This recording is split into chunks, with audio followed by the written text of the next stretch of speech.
বিপদসীমার ওপর দিয়ে পানি প্রবাহিত হওয়ায় সরে গেছে বেশিরভাগ নদীপথের সিগন্যাল বাতি। ঈদ মৌসুমে বড় ধরনের দুর্ঘটনার আশঙ্কা। অবৈধ দখলদারদের কবলে রাজধানীর বেশিরভাগ যাত্রী ছাউনি, ভোগান্তিতে নগরীর বাস যাত্রীরা। প্রচলিত বাস রুট অনুযায়ী নতুন ছাউনি নির্মাণের পরামর্শ। এজেন্সির প্রতারণার শিকার হয়ে ময়মনসিংহের ত্রিশালে অনিশ্চিত ৭০ জনের হজ যাত্রা। অফিসটি বন্ধ করে গা ঢাকা দিয়েছে সবাই, প্রশাসনের হস্তক্ষেপ কামনা। এবং সিলেটে বেশ কিছু হত্যাকাণ্ডের সঙ্গে জড়িয়ে পড়ছে ছাত্রলীগ নেতাকর্মীদের নাম, বিব্রত আওয়ামী লীগও।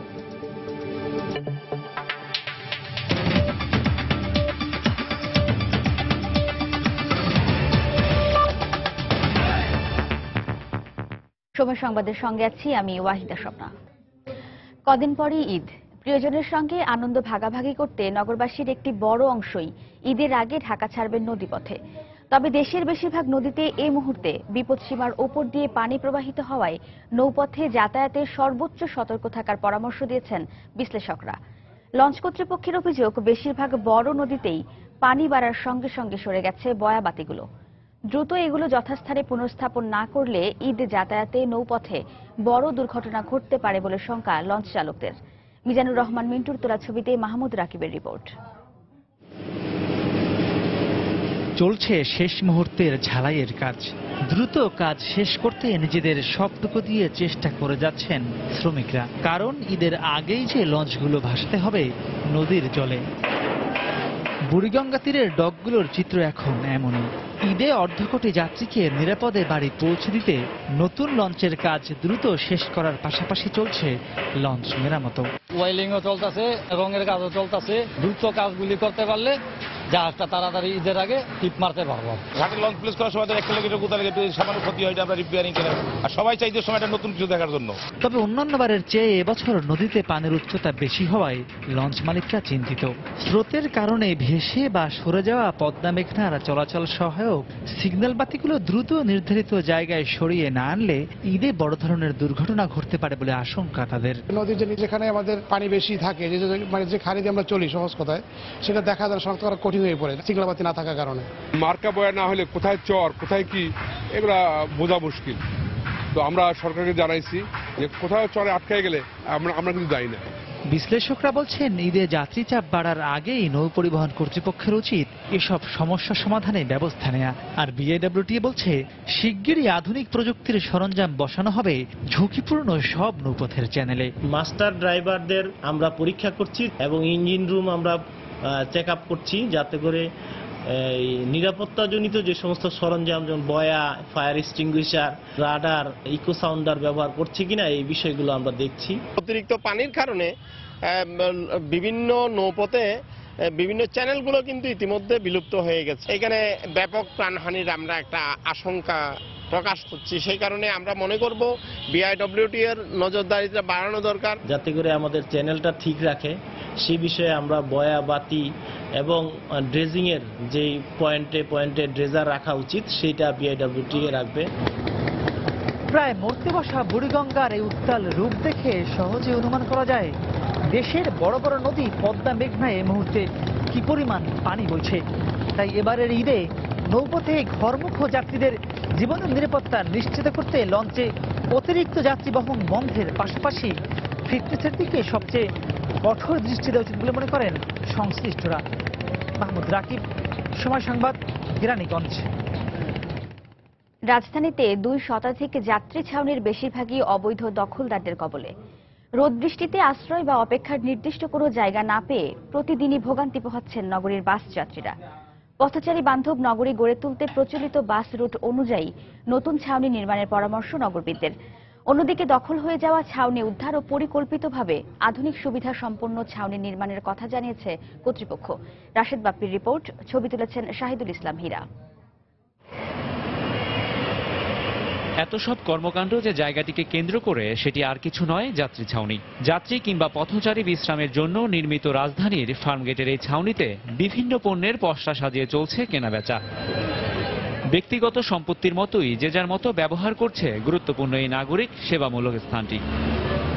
বাধ্য হয়ে রাস্তায় নেমে বাসের জন্য অপেক্ষা করতে হচ্ছে যাত্রীদের। বাসের জন্য রাস্তায় অপেক্ষা করি এবং মাঝে মাঝে এই জন্য অনেক দুর্ঘটনা ঘটে। বৃষ্টি নামলে আমাদের কোনো মার্কেটে বা দোকানের মধ্যে গিয়ে দাঁড়াতে হচ্ছে। বিভিন্ন লোকজন দাঁড়ানো থাকে, বিভিন্ন শ্রেণী পেশার লোকজন, সে কারণে মেয়েদের জন্য আসলে নিরাপত্তা নেই। রাজধানীর অন্য যাত্রী ছাউনিগুলোর অবস্থাও একই রকম। দীর্ঘদিনের অযত্ন আর অবহেলায় বেশিরভাগই এখন ধ্বংসের দ্বারপ্রান্তে। আমরা নিজেরা বুঝতে পারি না, ওনারা চা দোকান দিচ্ছে, ময়লা আবর্জনা আছে, মোমোসা আছে, বৃষ্টি হলে উপর দিয়ে পানি পড়ে। 80-র দশকে কিছু যাত্রী ছাউনির অংশবিশেষ বিভিন্ন প্রতিষ্ঠানকে ভাড়া দেয় অবিভক্ত ঢাকা সিটি কর্পোরেশন। ভাড়ার মেয়াদ শেষ হলেও এখন আর উচ্ছেদ করা যাচ্ছে না ক্ষমতাধর দোকানীদের। একজন লিজ নিয়েছে, আমরা আবার ওনার কাছ থেকে ভাড়া নিয়ে দোকান চালাচ্ছি। ব্রাঞ্চ নাই যাত্রী ছাউনি, এই জন্য মানুষ আসে না, এজন্য হয়তো দোকান দিয়ে একটু বলছি। ছাউনির অব্যবস্থাপনার বিষয়টি স্বীকার করে শিগগিরই ব্যবস্থা নেওয়ার আশ্বাস কর্তৃপক্ষের। সমস্যা সমাধানে কর্তৃপক্ষের ব্যবসায়িক দৃষ্টিভঙ্গির পরিবর্তন জরুরি বলে মত নগরবিদদের। যাত্রী ছাউনি দিয়ে সেখান থেকে কত অর্থ আদায় করা যাবে, এই মানসিকতা নিয়ে যাত্রী সেবা হয় না, পথচারী সেবা হয় না। এটি একটি সেবা খাত, এটি যেন মাথায় থাকে। যাত্রী ছাউনি যেগুলো হবে সেগুলো পরিকল্পিতভাবে, যাতে যেগুলি ফুটপাথটিও থাকে, আবার যারা যাত্রীরা থাকবে বাস বা অন্য কোনো কারণে তারা দাঁড়াতে পারে, বসতে পারে। পানি সরবরাহ করা, টয়লেট থাকা, এখানে প্রয়োজনীয় ওয়াইফাই দেওয়া, এইগুলো বিষয়ে আমাদের চিন্তা ভাবনা রয়েছে। নগর বিশেষজ্ঞরা বলছেন, পরিকল্পিতভাবে যাত্রী ছাউনি নির্মাণের মাধ্যমে একদিকে যেমন উপকৃত হবে নগরবাসী, তেমনি যাত্রী ছাউনি কেন্দ্রিক বাস স্টপেজ ব্যবস্থা চালু করা গেলে যেখানে সেখানে গণপরিবহন থামিয়ে যাত্রী ওঠানামা বন্ধ হবে, যা অনাকাঙ্ক্ষিত দুর্ঘটনা রোধ সহ নগরের যানজট সমস্যা নিরসনেও গুরুত্বপূর্ণ ভূমিকা রাখবে। রাশেদ বাপ্পি, সময় সংবাদ, ঢাকা। সন্ত্রাসী ঘটনার সরাসরি সম্প্রচার ও বিভৎস ছবি দেখানোর বিষয়ে আরও সতর্ক ও দায়িত্বশীল হতে সাংবাদিকদের প্রতি আহ্বান জানিয়েছেন প্রধানমন্ত্রী শেখ হাসিনা। তিনি বলেছেন, রক্তাক্ত যে কোনো ছবি সাধারণ মানুষের মধ্যে বিরূপ প্রভাব ফেলে। প্রধানমন্ত্রীর কার্যালয়ে অসুস্থ, অসচ্ছল ও দুর্ঘটনায় আহত সাংবাদিক এবং নিহত সাংবাদিক পরিবারের মধ্যে গতকাল চেক হস্তান্তর অনুষ্ঠানে তিনি একথা বলেন। এ সময় তিনি বলেন, সব হত্যাকাণ্ডের বিচারের পাশাপাশি সাংবাদিক হত্যারও বিচার দ্রুত করা হবে।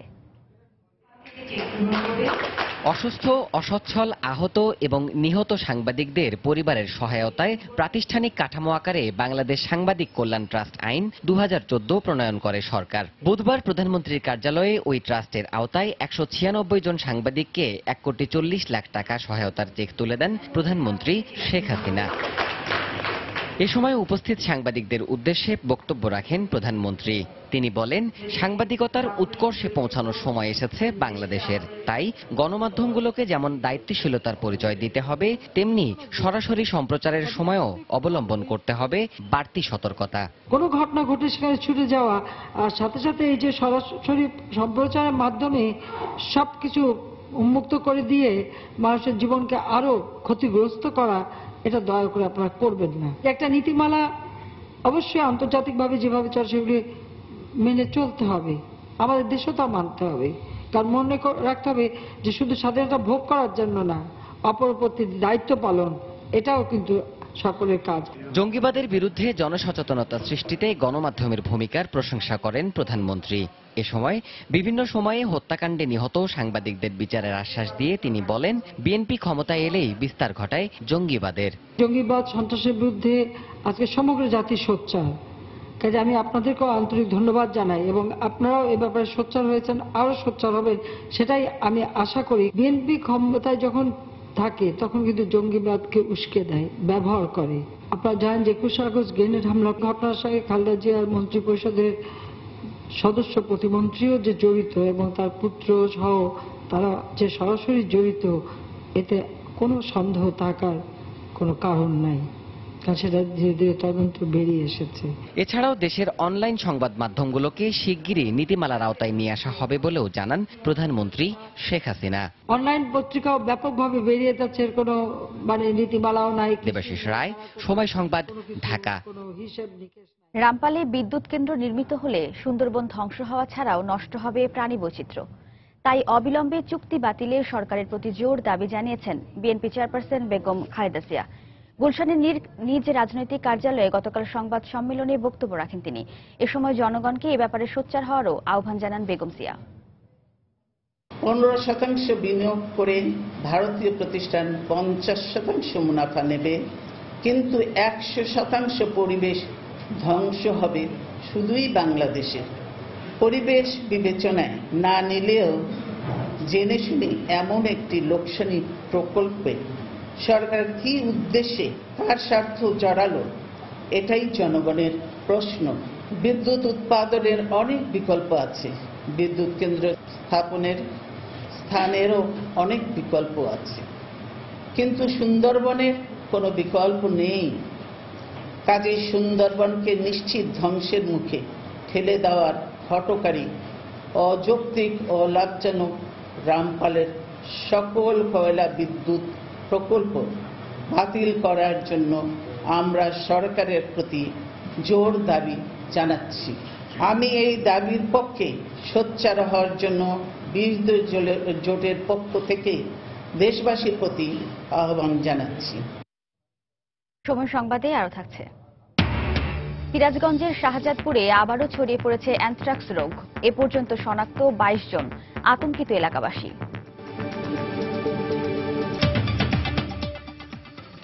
সিলেটে গত এক সপ্তাহে 2টি আর 1.5 মাসে 3টি হত্যাকাণ্ডের সাথে জড়িয়ে পড়েছে ছাত্রলীগ নেতাকর্মীদের নাম। শুধু হত্যাকাণ্ডই নয়, সোমবার রাতে কর্তব্যরত অবস্থায় ককটেল হামলা চালিয়ে 6 পুলিশ সদস্যকে সরকার দলীয় ছাত্র সংগঠনের নেতাকর্মীরা আহত করে বলে অভিযোগ ওঠে। আর গত 21 জুলাই সিলেট কারাগারে কারারক্ষীদের সাথে ছাত্রলীগের সংঘর্ষে সমালোচনার ঝড় ওঠে সর্বত্র। নৌশাদ আহমদ চৌধুরীর ক্যামেরায় বিস্তারিত জানাচ্ছেন আব্দুল আহাদ।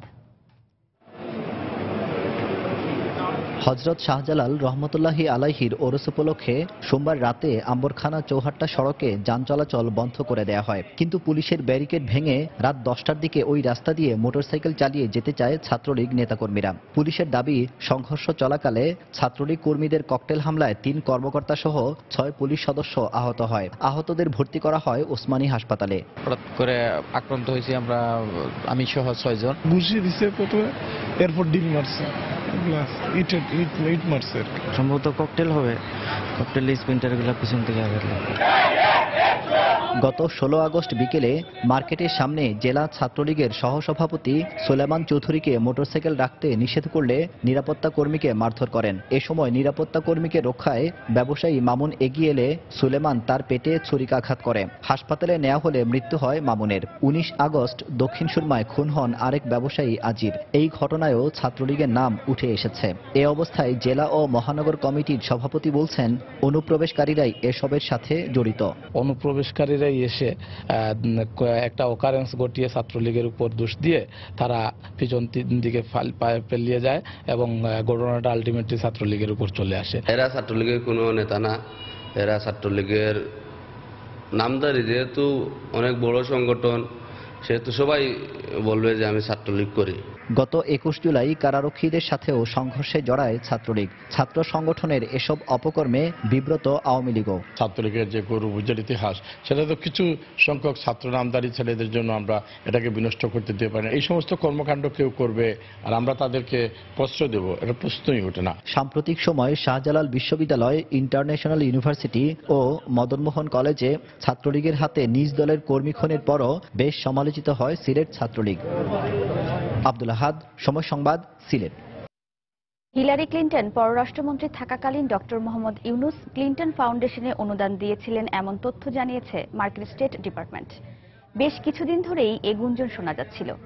আন্তর্জাতিক গণমাধ্যমগুলো জানিয়েছে, হিলারির ইমেইল থেকে এমন তথ্য পাওয়া গেছে। পররাষ্ট্রমন্ত্রী থাকাকালীন ব্যক্তিগত সার্ভার ব্যবহার করে হিলারি যেসব মেইল আদান প্রদান করেছেন তাতে মার্কিন বেশ কিছু গোপন নথি ফাঁস হয়ে গেছে, এমন অভিযোগে তদন্ত শুরু করে এফবিআই। এপির তথ্য মতে, যেসব মেইল থেকে জানা গেছে পররাষ্ট্রমন্ত্রী থাকাকালীন হিলারির সাথে যারা ব্যক্তিগতভাবে সাক্ষাৎ করেন তাদের বেশিরভাগই এ সময়টাতে ক্লিন্টন ফাউন্ডেশনে অনুদান দেন। যে তালিকায় রয়েছেন ডক্টর মোহাম্মদ ইউনুসও। এপি বলছে, ডক্টর মোহাম্মদ ইউনুস ক্লিন্টনের ফাউন্ডেশনে 1 থেকে 2.5 লাখ মার্কিন ডলার পর্যন্ত অনুদান দেন। এছাড়া গ্রামীণের আরেকটি প্রতিষ্ঠানও ক্লিন্টন ফাউন্ডেশনে 25 থেকে 50 হাজার ডলার অর্থ সহায়তা দিয়েছে বলে জানিয়েছে AP. Maona travels and tours এজেন্সির প্রতারণার শিকার হয়ে ময়মনসিংহের ত্রিশালের 70 জনের হজ যাত্রা অনিশ্চিত হয়ে পড়েছে। গাজীপুরের শ্রীপুর উপজেলার মাওনা চৌরাস্তায় ওই এজেন্সির অফিসটি বন্ধ করে গা ঢাকা দিয়েছে সবাই।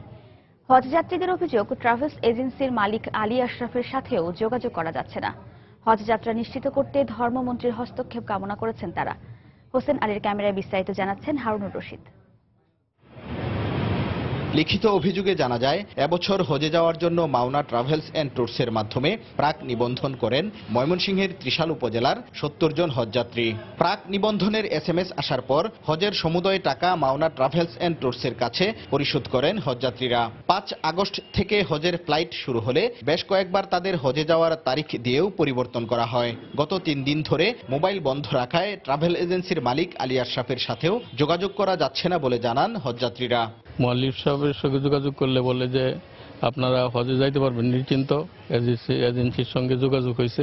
সে যে আমাদের সাথে প্রতারণা করতেছে তা আমরা স্পষ্টভাবে বুঝতে পারতেছি। আমাদের মাননীয় প্রধানমন্ত্রী, ধর্মমন্ত্রী উভয়ের প্রতি আমার আকুল আবেদন যাতে আমাদের ৭০ জন হাজির একটা সুব্যবস্থা করেন, যাতে আমরা শুরুতে হজে যেতে পারি। আমরা এটা সুষ্ঠু বিচার চাই, এর বিচার হোক এবং আমরা আমাদের যদি হজে যাইতে না পারি টাকা পয়সা ফেরত চাই।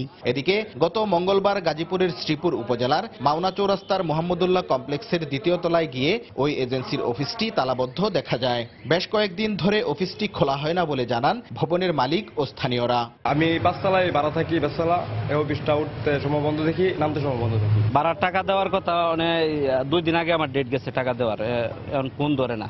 হজযাত্রা নিশ্চিত ও ট্রাভেল এজেন্সির মালিকের বিরুদ্ধে ব্যবস্থা নেয়ার দাবিতে হজযাত্রীরা বিক্ষোভ মিছিল ও মানববন্ধন করে ধর্মমন্ত্রী বরাবরে স্মারকলিপি দিয়েছেন বলে জানান ত্রিশাল উপজেলার নির্বাহী কর্মকর্তা। বিষয়টি আমরা খতিয়ে দেখছি যে কেন এরকম হলো এবং এটির ব্যাপারে কি করা যায়, আইনগতভাবে কি করা যায় এই বিষয়টি আমরা ব্যবস্থা নিচ্ছি। এ বিষয়ে কথা বলতে মাওনা ট্রাভেলস অ্যান্ড ট্যুরসের মালিকের মোবাইল ফোনে বারবার চেষ্টা করেও যোগাযোগ করা যায়নি। হারুনুর রশিদ, সময় সংবাদ, ময়মনসিংহ। সময় সংবাদে আরো থাকছে। দ্বিস্তর নীতি বাস্তবায়ন হলে নেতিবাচক প্রভাব পড়বে বাংলাদেশের ক্রিকেটে, মন্তব্য টেস্ট অধিনায়ক মুশফিকুর রহিমের। নীতি নির্ধারকদের জবাব দিতে চান পারফরম্যান্সে।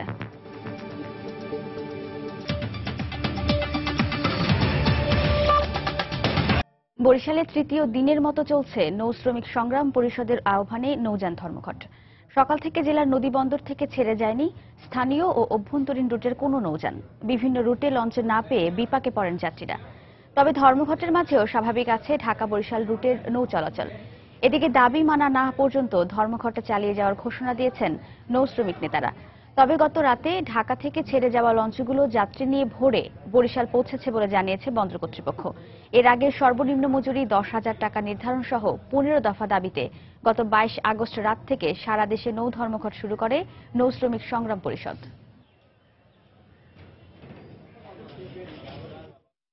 মাদ্রাসা বন্ধ ছুটি নিয়ে আসছি, আসা দেখি লঞ্চে ধর্মঘট চলতে আসছে। তাদের নাকি বেতন ভাতা ঠিক মতো দেওয়া হচ্ছে না, এই জন্য তারা লঞ্চ ছাড়ছে না। যেতে পারছি না, লঞ্চ বন্ধ, যার জন্য আমরা যাত্রীরা খুবই দুর্ভোগে পড়ছি। এখন পর্যন্ত আমাদের এই দাবি দেওয়া মানা হয় নাই। আশা করছি এই দাবি দেওয়া মানা হলেই তাৎক্ষণিকভাবে আমরা আমাদের এই কর্মবিরতি প্রত্যাহার করব। দর্শক, এই মুহূর্তে বরিশাল নদী বন্দরে রয়েছেন সহকর্মী ফিরদাউস সোহাগ। ধর্মঘটের খবরাখবর জানতে সরাসরি চলে যাচ্ছি তার কাছে। স্বপ্না, আমি দাঁড়িয়ে আছি বরিশাল নদী বন্দরে। 3 দিন যাবত টানা ধর্মঘট চলছে বরিশাল নদী বন্দরে। নৌযান শ্রমিকদের ডাকায় ধর্মঘটের কারণে বরিশাল নদী বন্দরের একাংশ কিন্তু অচল হয়ে পড়েছে বলা যায়। একাংশ বলার কারণ এটাই যে ঢাকা বরিশাল রুটে যে নৌযানগুলো চলাচল করে সেগুলো কিন্তু ঠিকঠাক মতনই চলছে। গতকালকে যে লঞ্চগুলো বরিশাল থেকে ঢাকার উদ্দেশ্যে রওনা করেছিল সেগুলো কিন্তু আজকে সকালে এসে পৌঁছে গেছে। আমি একটু জানিয়ে রাখি যে বরিশাল থেকে ঢাকা থেকে সুরভি 9, সুন্দরবন 7, পারাবাত 9, পারাবাত 11 এই 4টি লঞ্চ ঢাকা থেকে গতকালকে রাতে রওনা করেছিল, আজকে সকালে কিন্তু ঠিকঠাক মতো পৌঁছে গেছে। তবে বরিশাল নদীবন্দর থেকে আজও কিন্তু স্থানীয় এবং অভ্যন্তরীণ যে রুটের যে লঞ্চগুলো ছেড়ে যাওয়ার কথা সেগুলো কিন্তু 3 দিন যাবত চলাচল করছে না। আমরা দেখানোর চেষ্টা করছি যারা ধর্মঘটে রয়েছেন নৌযান সংগ্রাম পরিষদ, তারা কিন্তু দাঁড়িয়ে আছেন এবং তারা কিছুক্ষণ আগে মিছিল করছিলেন এবং তারা একটি ছোট সমাবেশও করছেন। এই মুহূর্তে আমরা দেখাবার চেষ্টা করছি তাদের ছবিগুলো।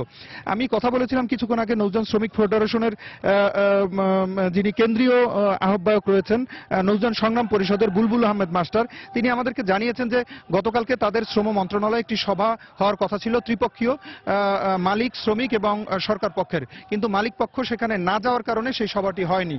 আজকেও মালিক পক্ষকে ইনভাইট করা হয়েছে শ্রম মন্ত্রণালয়ে। এই কথাটি আমাকে জানিয়েছেন বুলবুল আহমেদ আহমেদ, কেন্দ্রীয় আহ্বায়ক নৌ শ্রমিকদের যিনি আহ্বায়ক, যিনি এই সংগঠনের নেতৃত্ব দান করছেন। তিনি বলেছেন যে তারা আসলে সমস্যার সমাধান চান, তারা কোনোভাবেই চান না যাতে এটি লেন্দি হয় এবং দীর্ঘায়িত হয়। আর যাত্রীরা বলছেন যে এই ধর্মঘটের কারণে কিন্তু তারা এক ধরনের সমস্যায় পড়েছেন এবং কোনোভাবেই তারা এই সমস্যা আরো দ্রুত যেন সমাধান হয়, কোনোভাবেই যাতে এটি দীর্ঘায়িত না হয় সেই কথাটি আমাদেরকে বলার চেষ্টা করেছেন। একটা জিনিস জানিয়ে রাখি যে এই কারণে কিন্তু বরিশাল থেকে স্থানীয় এবং অভ্যন্তরীণ রুটের যে জায়গাগুলো রয়েছে সেখানে কিন্তু নৌ চলাচল বিঘ্নিত হচ্ছে এবং এই কারণে কিন্তু সেসব জায়গায় পণ্য পরিবহনও বিঘ্নিত হচ্ছে এবং এই কারণেই কিন্তু বিভিন্ন স্থানে কিছু কিছু পণ্যের দ্রব্যের দাম বেড়ে গেছে বলে অভিযোগ করেছেন সেখানকার ক্রেতারা। এই ছিল আমার কাছে মোটামুটি নৌযান ধর্মঘটের বরিশালের সর্বশেষ স্বপ্না।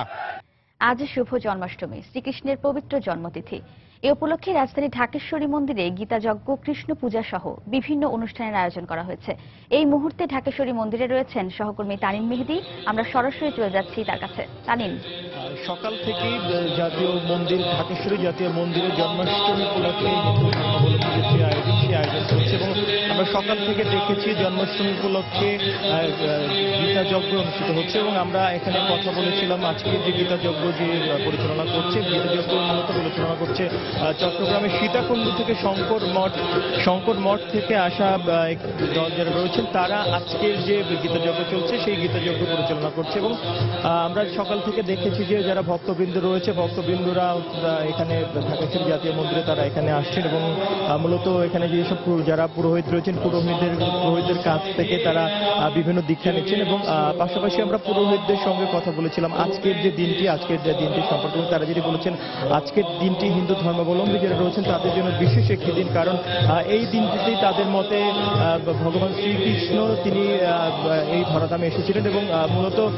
যে যাবতীয় অন্যায় এবং অবিচারকে দমন করে যাতে করে শান্তিপূর্ণভাবে পৃথিবীকে পরিচালনা করা যায় সেই যেই উদ্দেশ্য তিনি এসেছিলেন এবং সেই জন্যই আজকের যে বর্তমান সারা বিশ্বে বিভিন্ন ধরনের সমস্যা চলছে, অনাচার চলছে, সেই সমস্যা সমাধানের জন্য আজকে এই দেশ এবং পাশাপাশি দেশ এবং জাতির মঙ্গল কামনার জন্য গীতাযজ্ঞ পরিচালনা করা হচ্ছে এবং এই গীতাযজ্ঞটি চলবে বেলা 1টা পর্যন্ত এবং বেলা 1টার পরে বিকেল 3টার দিকে ঢাকেশ্বরী জাতীয় মন্দির থেকে একটি শোভাযাত্রা বের হবে জন্মাষ্টমী উপলক্ষে এবং শোভাযাত্রা বের হয়ে সেটি পুরনো ঢাকার যে ভিক্টোরিয়া পার্ক রয়েছে, পুরনো ঢাকার ভিক্টোরিয়া পার্ক পর্যন্ত সেই শোভাযাত্রাটি যাবে এবং এর আগে যে সকাল থেকে যে আয়োজন জন্মাষ্টমী উপলক্ষে সেই আয়োজনের যে গীতাযজ্ঞ চলছে, গীতাযজ্ঞের পাশাপাশি শ্রীকৃষ্ণের জন্মদিন উপলক্ষে তার সম্মানে বিভিন্ন ধরনের সঙ্গীত পরিবেশন করছে এবং সঙ্গীত পরিবেশনের পাশাপাশি কিছুক্ষণ পরে এখানে কীর্তন চলছে। তো আসলে যারা এখানে ভক্ত রয়েছেন,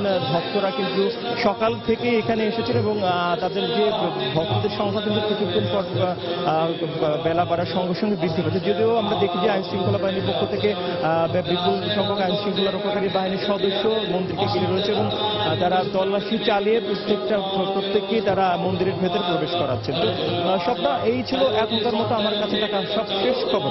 স্বপ্না। দর্শক, জন্মাষ্টমীর খবরাখবর জানাতে ঢাকেশ্বরী মন্দির থেকে আমাদের সঙ্গে যোগ দিয়েছিলেন সহকর্মী তানিম মেহেদি। চলে যাচ্ছি পরের প্রসঙ্গে। যশোরে ভবদহ অঞ্চল সহ 3 উপজেলায় ভয়াবহ জলাবদ্ধতা দেখা দিয়েছে। এতে পানিবন্দী হয়ে পড়েছেন লাখ লাখ মানুষ। বিভিন্ন আশ্রয় কেন্দ্র ও সড়কের পাশে টং ঘরে আশ্রয় নিয়েছে প্রায় 3000 পরিবার। এলাকাগুলোতে দেখা দিয়েছে বিশুদ্ধ পানি ও খাবার সংকটের পাশাপাশি পানিবাহিত নানা রোগ। বন্ধ হয়ে গেছে শতাধিক স্কুল। জেলা প্রশাসন বলছে দুর্গতদের সহায়তা দেওয়া শুরু হয়েছে। এছাড়া পানি নিষ্কাশনের উদ্যোগ নেওয়া হয়েছে। জুয়েল মৃধার তথ্য ও আবুল কালাম আজাদের ছবি নিয়ে ডেস্ক রিপোর্ট। গত 6 বছরে ভবদহ অঞ্চলের বিল কপালিয়ায় প্রস্তাবিত টাইডাল রিভার ম্যানেজমেন্ট টিআরএম চালু না হওয়ায় এই অঞ্চলের পানি নিষ্কাশনের একমাত্র পথ হরি, শ্রী ও টেকা নদীর মধ্যভাগ পলি জমে উঁচু হয়ে গেছে। এতে বন্ধ হয়ে গেছে পানি নিষ্কাশনের পথ।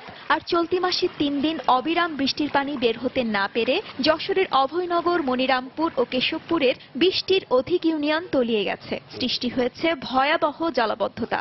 পানিবন্দী হয়ে পড়েছে লাখ লাখ মানুষ। বন্ধ হয়ে গেছে 3 উপজেলার শতাধিক স্কুল ও কলেজ। আশ্রয়হীন হয়ে পড়েছে 3000 পরিবার। খাদ্য, বিশুদ্ধ পানির অভাবে দেখা দিয়েছে চরম বিপর্যয়। ডায়রিয়া হচ্ছে, পেট লাগ দিছে, আমরা ওষুধ পানি পাচ্ছি না, গা হাত পা চুলকাইয়ে ঘা হয়ে গেছে, পানিতে কোথাও যেতে পারতেছি না, তারপরে কোনো খাদ্য খাবারও পাচ্ছি না, ক্লাসে কিছু আসছে না, পানি উঠে গেছে, স্কুলের মাঠে পানি উঠে গেছে, স্কুলে যাওয়া যাচ্ছে না, গরু ছাগল মারা যাচ্ছে, হাঁস মুরগি মারা যাচ্ছে। আজ কয়েকদিন হইলো রান্না বান্না করিনি, ঝড় বৃষ্টি আমার বাচ্চা গিয়ে খুব দুর্দিন গেছে। পানিতে ভেসে গেছে হাজার হাজার মাছের ঘের ও পুকুর, তলিয়ে গেছে বিভিন্ন ফসলের ক্ষেত। ধান ক্ষেত সব তলায় গেছে, ৬০০ কোটি টাকার সম্পদ নষ্ট হয়ে গেছে। স্থানীয় জনপ্রতিনিধির দাবি, পলি ঠেকানোর ব্যবস্থা না করা, টিআরএম চালু করতে না পারা ও নদী খনন না করায় এই জলবদ্ধতা দেখা দিয়েছে। কপালিয়ায় টিআরএম করতে হবে। ১, ২ নম্বর হচ্ছে প্রত্যেক বছর কাশিমপুরে বেড়ি বাদ দিয়ে পলি যে সময় ওঠে ওই সময় পলি ওঠা বন্ধ করে দিতে হবে। তবে জেলা প্রশাসক জানালেন, দুর্গতদের বিভিন্ন ধরনের সহায়তা প্রদানের পাশাপাশি পানি নিষ্কাশনের উদ্যোগ নেওয়া হয়েছে। ত্রাণের পাশাপাশি আমরা পানি সরানোর প্রচেষ্টাও নিয়েছি পানি উন্নয়ন বোর্ডের পক্ষ থেকে। আমরা আশা করছি যে দুদিক দিয়ে পানি সরাতে হবে, সে কারণে আমরা ভবদহ এলাকায় ২১ ভেন্টের ওখানে আগামী ২-৩ দিনের মধ্যেই পানি উন্নয়ন বোর্ড একটা ভাসমান ড্রেজিং এর মাধ্যমে এখানে খনন কাজ শুরু করবে।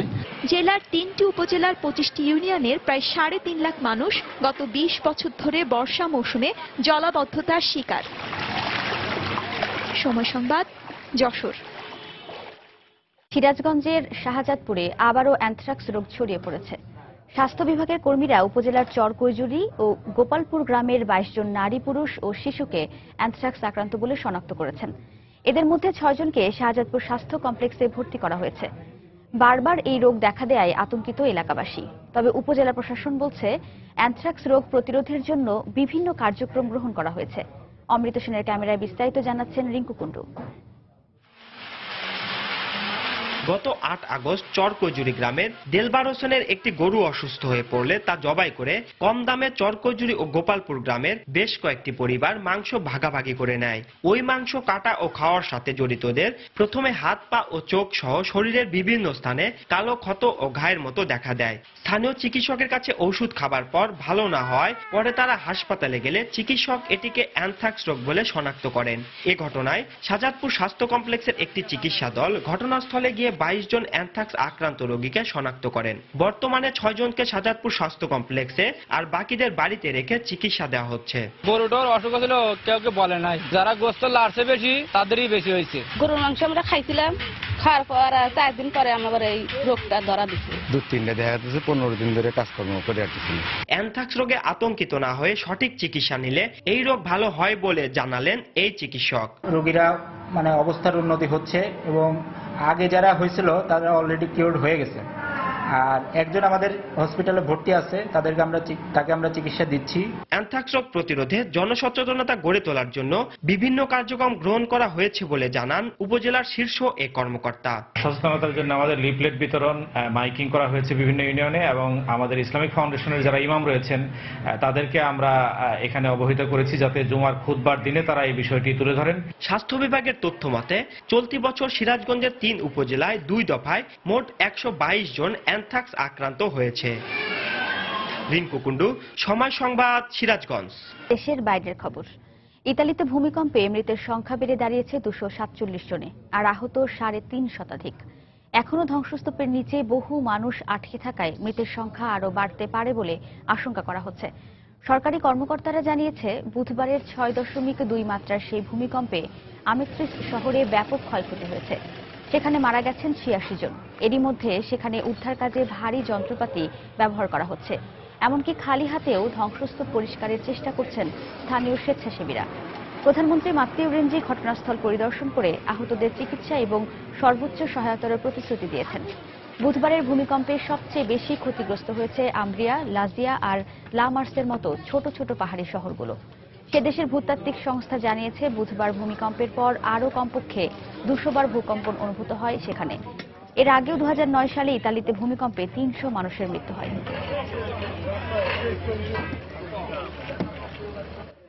এদিকে মিয়ানমারে ভূমিকম্পে এখন পর্যন্ত ২ শিশুসহ ৩ জনের মৃত্যুর খবর জানা গেছে। এছাড়া বেশ কিছু পুরনো বৌদ্ধ মন্দিরও ভূমিকম্পের আঘাতে ক্ষতিগ্রস্ত হয়েছে। আফগানিস্তানের রাজধানী কাবুলে আমেরিকার ইউনিভার্সিটিতে বন্দুকধারীদের হামলায় মৃতের সংখ্যা বেড়ে দাঁড়িয়েছে ১৩তে। এ ঘটনায় আহত হয়েছেন অন্তত ৪৪ জন। স্থানীয় পুলিশের বরাতে এবিসি নিউজ জানায়, বুধবার রাতে কয়েকজন বন্দুকধারী বিশ্ববিদ্যালয়ের ক্যাম্পাসে ঢুকে পড়ে অতর্কিত গুলি চালায় ও বোমার বিস্ফোরণ ঘটায়। হামলার সময় বিশ্ববিদ্যালয়টিতে সান্ধ্যকালীন ক্লাস চলছিল। ঘটনার পরপরই নিরাপত্তা বাহিনী সেখানে অভিযান চালালে হামলাকারীরা ক্যাম্পাসের অভ্যন্তরে লুকিয়ে থাকে। পরে নিরাপত্তা বাহিনীর সঙ্গে সংঘর্ষে 2 হামলাকারী নিহত হয়। এদিকে হামলায় আহতদের দ্রুত হাসপাতালে নেয়ার পাশাপাশি শিক্ষক, শিক্ষার্থী ও কর্মকর্তাদের অনেকেই নিরাপদে সরিয়ে নেওয়া হয়েছে। যুক্তরাষ্ট্র ও আফগানিস্তানের সম্প্রীতির প্রতীক এ বিশ্ববিদ্যালয়ে হামলার ঘটনা পর্যবেক্ষণ করা হচ্ছে বলে এরই মধ্যে জানিয়েছে হোয়াইট হাউস। খেলার খবর। দ্বিস্তর বিশিষ্ট টেস্ট নীতি বাস্তবায়ন হলে বাংলাদেশের ক্রিকেটের জন্য সুখকর হবে না, এমনটাই মন্তব্য করেছেন বাংলাদেশের টেস্ট অধিনায়ক মুশফিকুর রহিম। তবে সময় সংবাদকে তিনি জানিয়েছেন, টেস্টে ব্যাট বলের আলোকিত পারফরমেন্সে এর জবাব দিতে চান আইসিসিকে। দর্শক, অধিনায়ক মুশফিকের বিশেষ সাক্ষাৎকারের 2 পর্বের প্রথম পর্বের বিস্তারিত থাকছে হুমায়ুন কবির রোজা রিপোর্টে। ক্রিকেট বিশ্বের খলনায়ক এন শ্রীনিবাসন ক্রিকেটের সর্বোচ্চ সংস্থা আইসিসি থেকে অপসারণ হলেও তার কুবুদ্ধির চর্চা এখনো আছে, কারণ র্যাঙ্কিং এর ভিত্তিতে প্রথম ও দ্বিস্তর বিশিষ্ট টেস্ট নীতি আইসিসির আলোচনার টেবিলে বেশ এগিয়েছে। আর কয়েক দফা বৈঠকের পর তা বাস্তবায়নের অপেক্ষায় 2019 সাল নাগাদ কার্যকর হবার কথা রয়েছে। শেষ পর্যন্ত দ্বিস্তর বিশিষ্ট টেস্ট নীতি বাস্তবায়ন হলে ক্ষতিগ্রস্ত হবে বাংলাদেশের ক্রিকেট, বলছেন টাইগারদের টেস্ট অধিনায়ক। যদি বড় র্যাঙ্ক টিমের সাথে না খেলেন, অন্য ছোট টিমের সাথে খেলে শেখার একটু খুব অল্প থাকে, তো সেই থেকে বলবো যে এটা আলটিমেটলি যদি হয়ে যায় তাহলে অবভিয়াসলি এটা আমাদের জন্য একটু খারাপই হবে। তবে হৃদয় উজাড় করে পারফরমেন্সেই তার জবাব দিতে চান মুশফিকুর রহিম।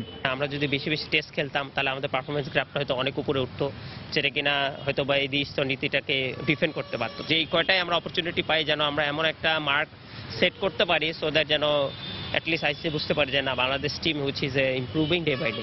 2005 সালে ক্রিকেটের তীর্থভূমি লর্ডসে স্বপ্নিল অভিষেক মুশফিকের। গেল প্রায় 12 বছরে তিনি খেলেছেন মাত্র 48টি টেস্ট, অথচ 2009 সালে শ্রীলঙ্কার অধিনায়ক অ্যাঞ্জেলো ম্যাথিউস খেলে ফেলেছেন 62টি টেস্ট। মাঝে মাঝে খুবই কষ্ট লাগে যে টিভিতে দেখি যে অ্যাঞ্জেলো ম্যাথিউস ওরা 150 করছে বা 100 রান করছে, অনেক মানে এত ফ্রিকুয়েন্টলি ওরা টেস্ট ম্যাচ খেলে, তো ওদের অপরচুনিটিটা অনেক বেশি থাকে। তো সেই ক্ষেত্রে বলবো যে হ্যাঁ, এই দিক থেকে একটু আনলাকি আমরা।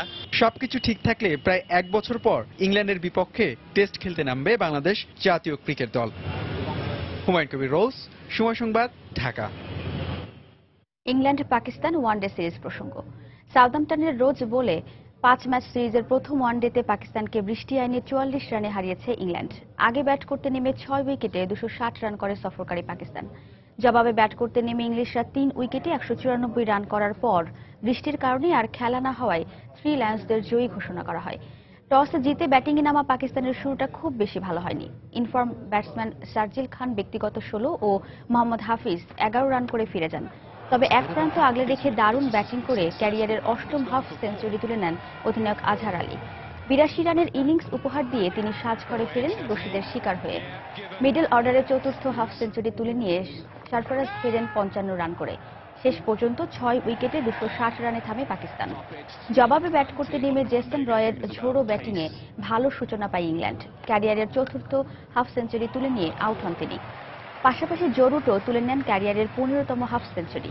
রান আউটের ফাঁদে পা দেওয়ার আগে তিনি করেন 61 রান। 34 ওভার 3 বলে 3 উইকেটে ইংলিশদের স্কোর 194 হবার পর বৃষ্টির কারণে একটি বলও আর মাঠে গড়ায়নি। এতে বৃষ্টি আইনি জয় পায় 3 লায়ন্সরা। এই জয়ের ফলে সিরিজে 1-0 এগিয়ে গেল ইংল্যান্ড। চ্যাম্পিয়ন্স লিগের প্লে অফের খবর। এতিহাদ স্টেডিয়ামে চ্যাম্পিয়ন্স লিগের প্লে অফের দ্বিতীয় লেগে রোমানিয়ায় ক্লাব স্টুয়া বুখারেস্টকে 1-0 গোলে হারিয়েই মূল পর্বে জায়গা করে নিয়েছে ম্যানচেস্টার সিটি। আগের লিগে বুখারেস্টকে 5-0 গোলে বিধ্বস্ত করেছিল সিটিজেনরা। নিজেদের মাঠে প্রথম থেকে ঢিলে ঢালাভাবে খেলতে থাকে স্বাগতিক ম্যানচেস্টার সিটি। প্রতিপক্ষ বুখারেস্ট অবশ্য সেই ঢিলেমির সুযোগ নিতে পারেনি। ম্যাচের প্রথমার্ধে অবশ্য গোল পায়নি কোনো দল। তবে দ্বিতীয়ার্ধে জেসুস নাভাস গঞ্জালেসের অ্যাসিস্ট করা বলে গোল করে দলকে 1-0 গোলের লিড এনে দেন ম্যানচেস্টার সিটির মিডফিল্ডার ফাবিয়ান ডেলফ। এরপর আরও বেশ কয়েকবার অতিথিদের সীমানায় দুর্দান্ত কিছু আক্রমণ করেছে পেপ গার্দিওলার শিষ্যরা, কিন্তু গোল জোটেনি কারো ভাগ্যে। ফলে ওই একমাত্র গোলের জয় নিয়ে মাঠ ছাড়ে সিটিজেনরা। আর 2 লেগ মিলিয়ে 6-0 গোলে এগিয়ে থেকে চ্যাম্পিয়ন্স লিগে জায়গা করে নেয় ম্যান সিটি।